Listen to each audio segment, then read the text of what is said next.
தீவிரமாக கூட்டணிக்கு முயற்சி பண்ணிக்கிட்டே இருக்காங்க. ஆனால் திமுக சார்பில் இருந்து ரொம்ப பயங்கரமாக எதிர்வினை ஆடிக்கிட்டே இருக்காங்க சில அமைச்சர்கள் அப்படின்னு.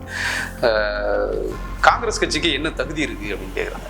நீங்கள் இவ்வளோ சீட்டு கேட்குறீங்க, இவ்வளோ பேரம் பேசுகிறீங்க, உங்களுக்கு என்ன தகுதி இருக்குது அப்படின்னு ராஜகண்ணப்பன்லாம் அமைச்சரே கேட்டிருக்காங்க.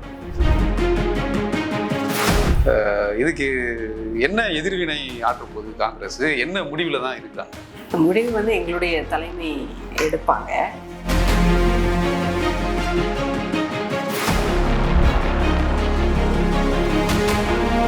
எழுபது நாட்கள்ங்கிறது ரொம்ப லாங்கா தெரியும். எவ்வளவு இப்படி பொறுமையா இருக்கிறீங்க? காங்கிரஸே பொறுமைதாங்க. காங்கிரஸே பொறுமைதான். ஆக்சுவலா நான் வந்து இல்ல வலிமை இல்லாதனால பொறுமையா இருக்கீங்களா? நிச்சயமாக வலிமை இல்லை அப்படின்னு சொன்னா எங்களுடைய நமக்கு வெளியில இருந்து பார்க்க வலிமை இல்லை அப்படின்னு சொன்னா எங்களுடைய எதிராளியான பிஜேபி அது வந்து அதுகிட்ட இல்லாத பணமா, அதுகிட்ட இல்லாத மீடியாவா, அதுகிட்ட இல்லாத பணக்காரர்களா, அது அத்தனையும் அது வச்சிருந்தா கூட இன்னைக்கு வந்து ஓட்டு வாங்கி ஜெயிக்க முடியல. எங்களை எதிர்த்து ஓட்டு திருடி தானே ஜெயிக்க வேண்டிய ஒரு நிலைமைக்கு அது தள்ளப்பட்டிருக்கு. 2014 63 சீட்டு கொடுத்துருந்தாங்க. அப்பவும் தோல்விதான். எனக்கு புரியல. 63 சீட்டு கொடுத்தப்பவும் 15 சீட்டோ 5 சீட்டோ தான் ஜெயிச்சிருந்தாங்க. கரெக்டா அதுல நீங்க டேட்டா சொல்லும்போது தயவு செஞ்சு கரெக்டா சொல்லுங்க.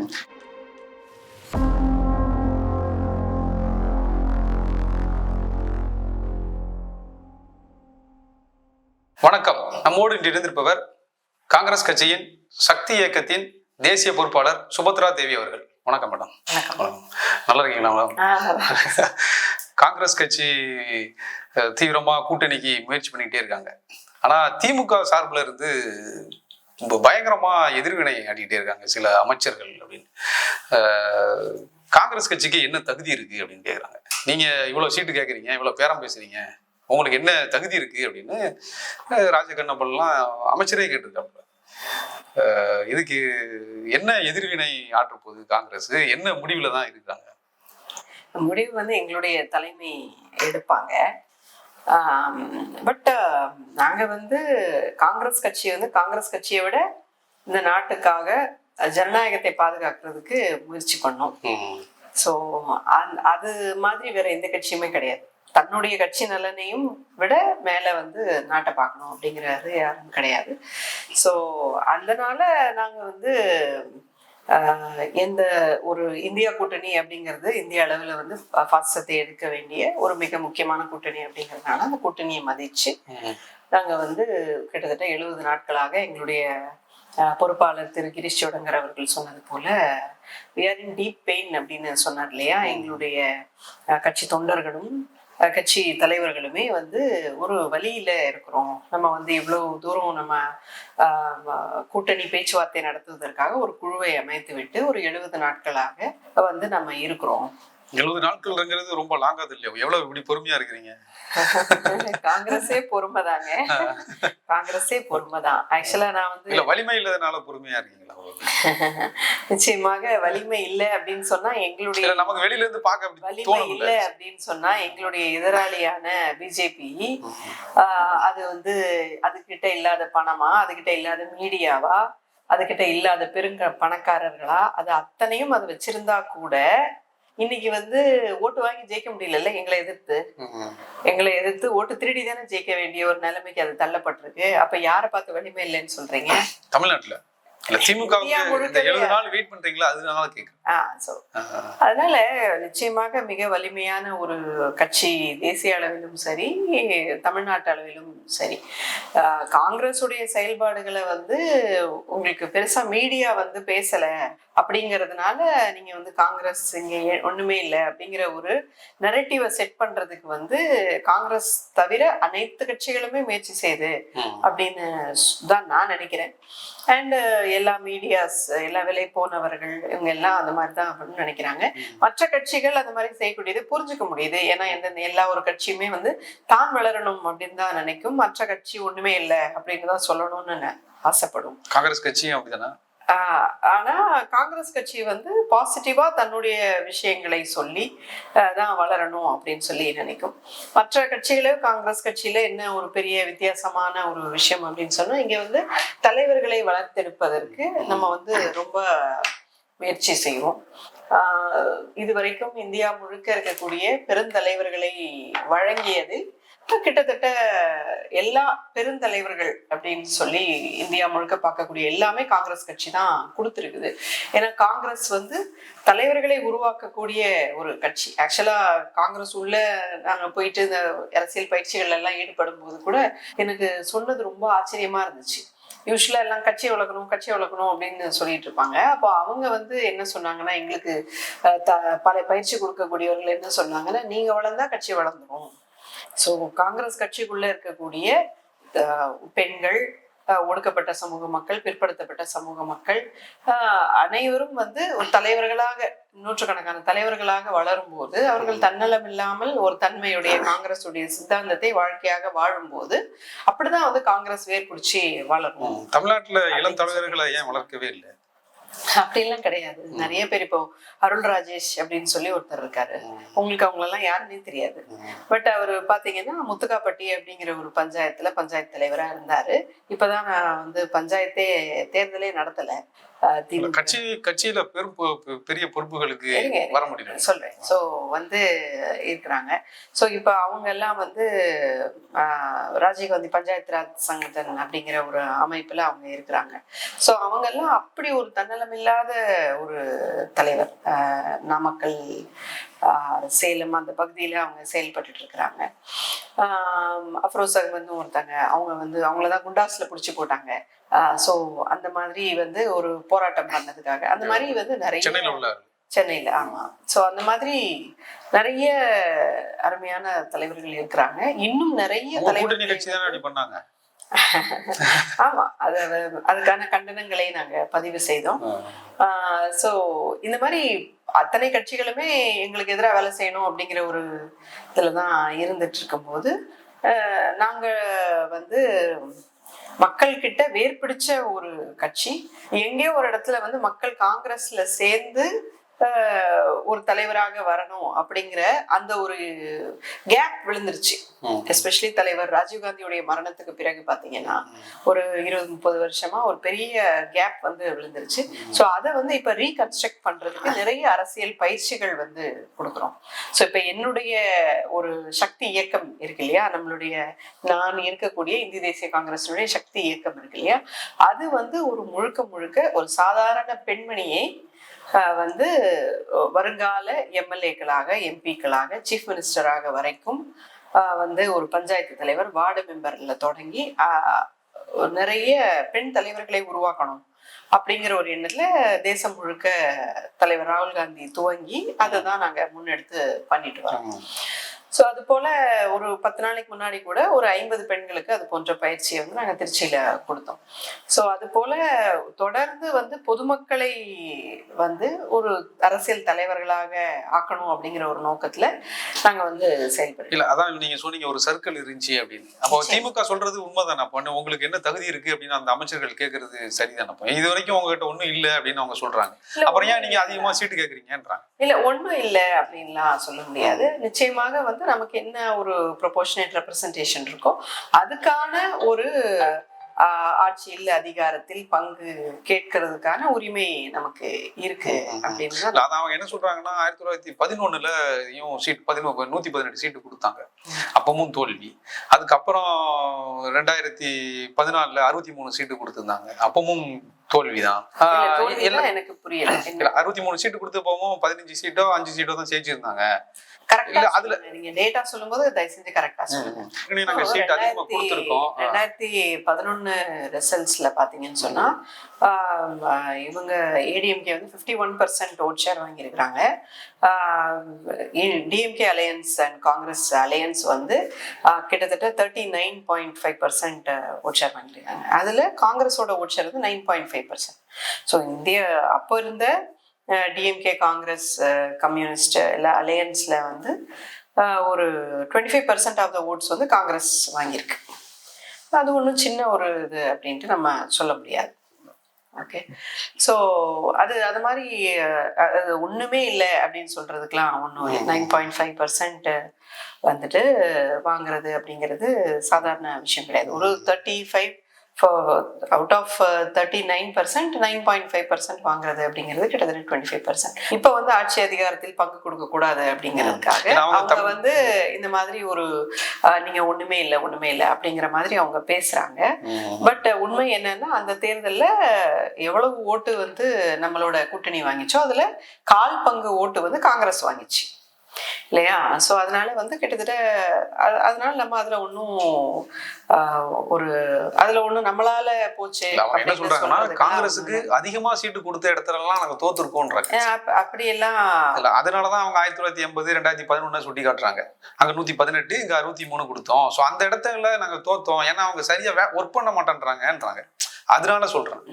இல்ல அது வந்து அப்படி சொல்றது வந்து அவங்க வேணும்னு சொல்றாங்க. அது வந்து உண்மை கிடையாது. சோ காங்கிரஸ் தொண்டர்கள் வந்து கம்மியா ஒர்க் பண்றாங்க அப்படின்னு கம்மியா இப்ப என்ன சொல்றாங்கன்னா ஒர்க் பண்ண ஆளே இல்லைன்றாங்க. அதான் அந்த மாதிரி வந்து அவங்க சொல்றாங்க.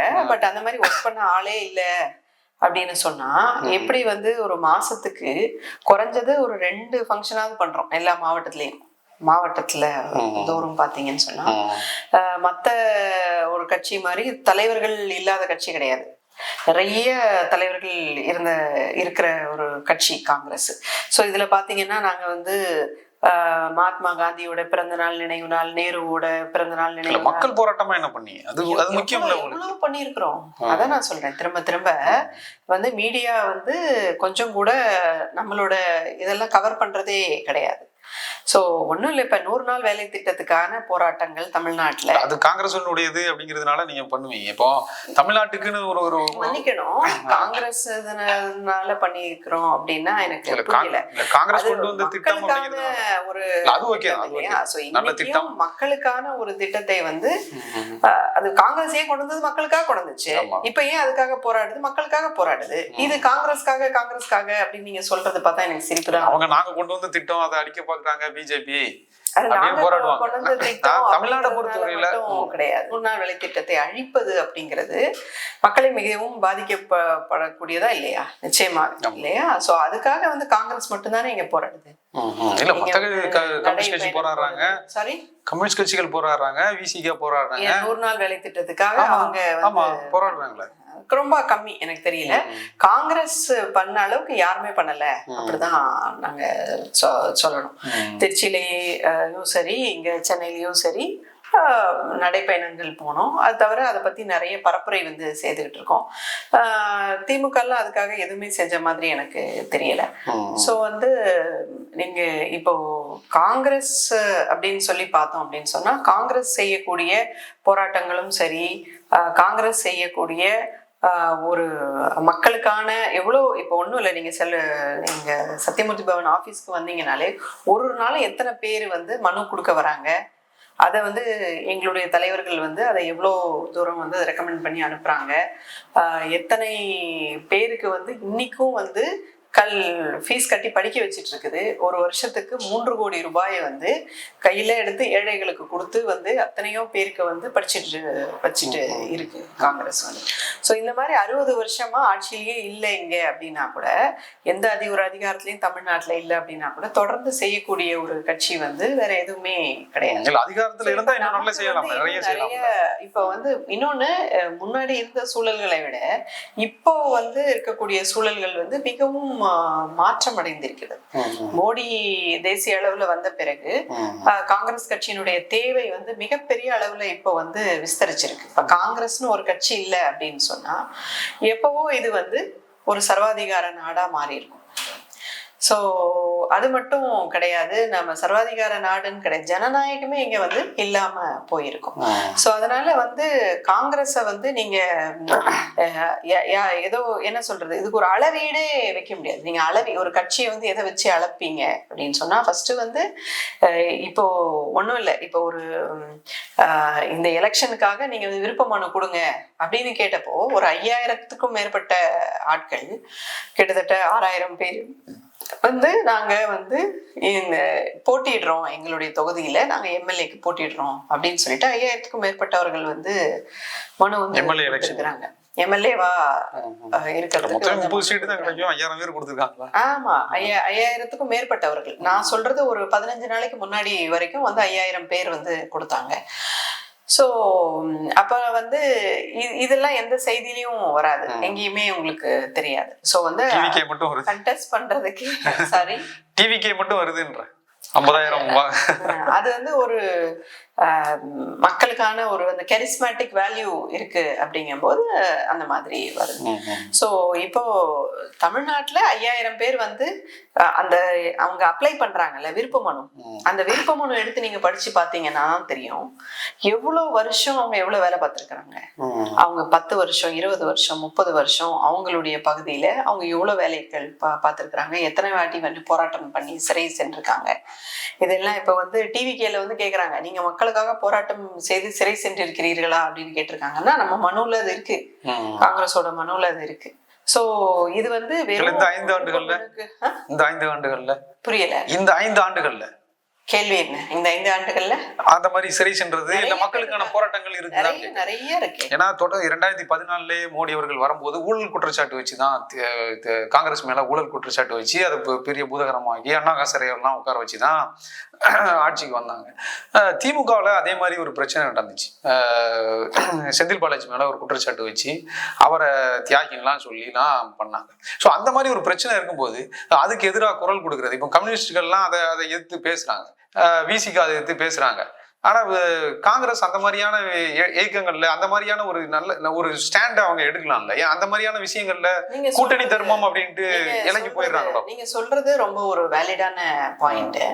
சோ இப்ப வந்து காங்கிரஸ் கட்சி வந்து கம்பேரிட்டிவ்லி வந்து மக்களுக்கான போராட்டங்கள் மக்களுக்கான கோரிக்கைகள் அதை வந்து அந்தந்த பகுதியில வந்து அழுத்தம் கொடுத்து வாங்கி கொடுக்கறது இது மாதிரி நிறைய நம்ம பண்ணியிருந்தா கூட மத்திய அளவுல வந்து மிகப்பெரிய திட்டங்கள் சட்டங்கள் எல்லாம் கொண்டு வந்து இது எல்லாமே நம்ம பண்ணியிருந்தா கூட, எஸ்பெஷலி காங்கிரஸ் வந்து மத்தியில பவர்ல இருக்கும்போது இங்க எத்தனை பேருக்கு அந்த பவரை யூஸ் பண்ணி என்னென்ன கிடைச்சது அப்படிங்கிறது வந்து சொல்லவே முடியாது, மக்களே சொல்லுவாங்க, அவ்வளோ வந்து இருக்கு. என்றாலும் இந்த எதிர்த்து ஆளும் கட்சியை எதிர்த்து போராட்டம் பண்றது அப்படிங்கிறது வந்து விசிகேவும் கம்யூனிஸ்டும் பண்றதை விட கொஞ்சம் குறைவா பண்ணியிருக்கிறோம் அப்படிங்கிறது வந்து உண்மைதான்.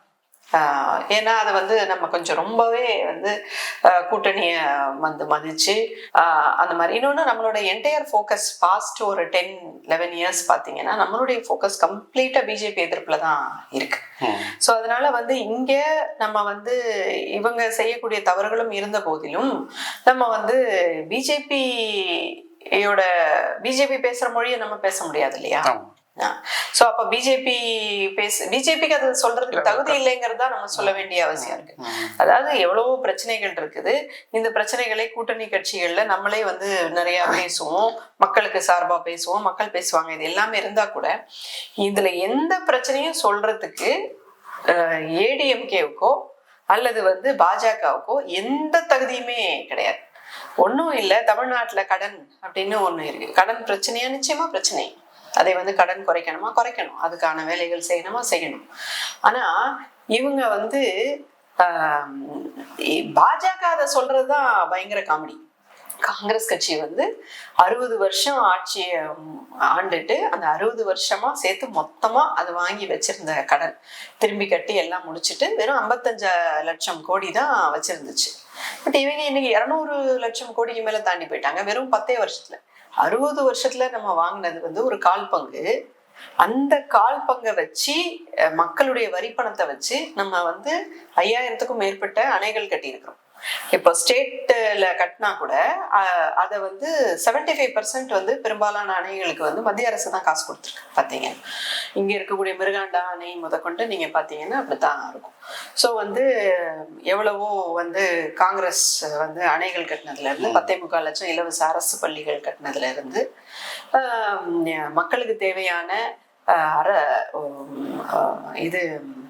மருத்துவமனைகள் வந்து பண்ணதுல இருந்து ஆயிரக்கணக்கான மருத்துவமனைகள் பண்ணதுல இருந்து 22,000 ரயில்கள் மட்டும் 22,000 ரயில்கள் பண்ணதுல இருந்து இதெல்லாம் போய் மக்கள்கிட்ட சேரலையா? ஒருவேளை நிச்சயமாக அது இந்த மாதிரி வந்து அதை எடுத்து சொல்லக்கூடிய நாங்க ரொம்ப விவரமா நம்ம ஒரு மீடியா வச்சுக்கணும் அப்படின்லாம் பெருசா நம்ம அதுக்கு போக்கஸ் பண்ணி நம்ம அதான அரசியல் உங்களுக்கு இல்ல அததான் அரசியல்னு மாத்திட்டாங்க. பட் நான் இன்னும் சொல்றேன், அது அரசியல் இல்லை. நம்ம வந்து சோசியல் மீடியாவை இப்ப எஃபிஷியண்டா கையில எடுக்கணும்னு சொல்லி இப்ப நம்ம நிறைய முயற்சி பண்றோம் அப்படிங்கிறது உண்மைதான். இந்த கம்யூனிகேஷன் வந்து உண்மைதான். ஆனா ஒரு மீடியால எவ்வளவோ நமக்கு எதிராக பொய்யா போலியா எல்லாம் வந்தப்ப கூட நம்ம வந்து பெருசா அதை வந்து பண்ணல. அந்த எமர்ஜென்சி 2 இயர்ஸ்ல மட்டும்தான் மீடியா கண்ட்ரோல் அப்படிங்கிறது ஃபர்ஸ்ட் அண்ட் லாஸ்ட் காங்கிரஸ் பண்ணுச்சு. அது தவிர எப்பவுமே பண்ணது கிடையாது. பட் ஸோ நேரு அவர்கள்கிட்ட இந்த மாதிரி பொய்யா எழுதுறாங்க மீடியால. ஏன்னா மீடியாங்கிறது ஃபுல்லா வந்து பணக்காரர்களுடைய குரல் தான். அது வந்து ஜனநாயகத்தின் குரலே கிடையாது.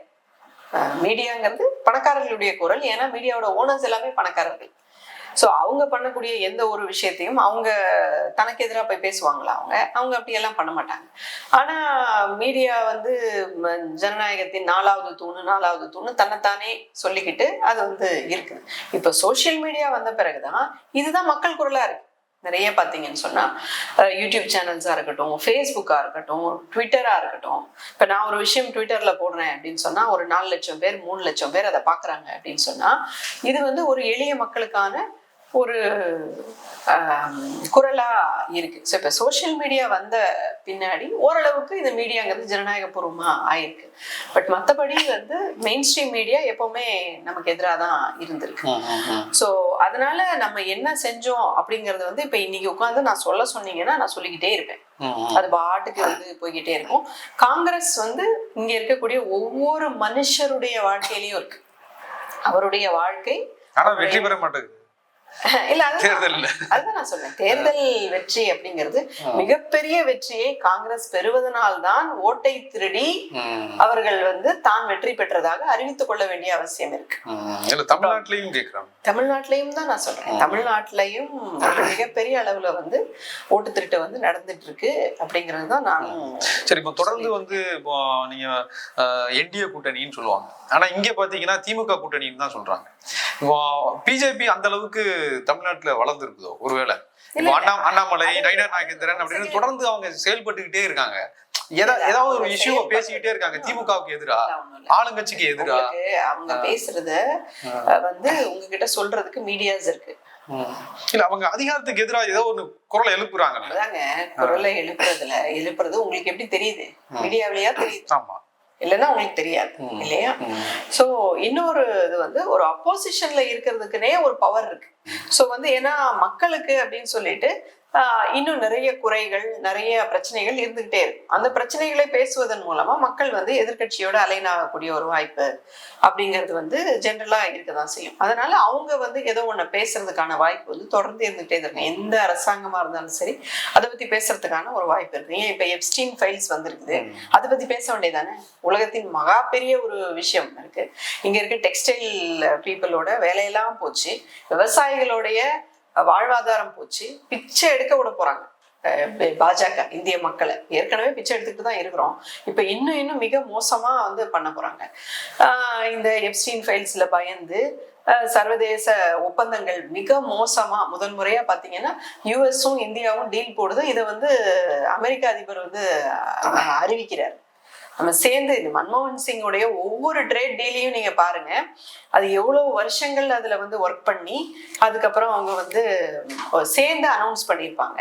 பட் இது பாத்தீங்கன்னா அவர் பாட்டுக்கு அனௌன்ஸ் பண்றாரு. அதாவது காங்கிரஸ் வந்து வெள்ளையன் கிட்ட இருந்து சுதந்திரம் வாங்கி கொடுத்துச்சு இந்திய மக்களுக்கு. மோடி என்ன பண்ணாருன்னா வெள்ளையர்கிட்ட இந்திய மக்களை அடிமைப்படுத்தி வச்சிருக்காரு. உங்களுடைய கருத்துக்களை மிக தெரிய முன்னெச்சரிக்கை. தேங்க்யூ.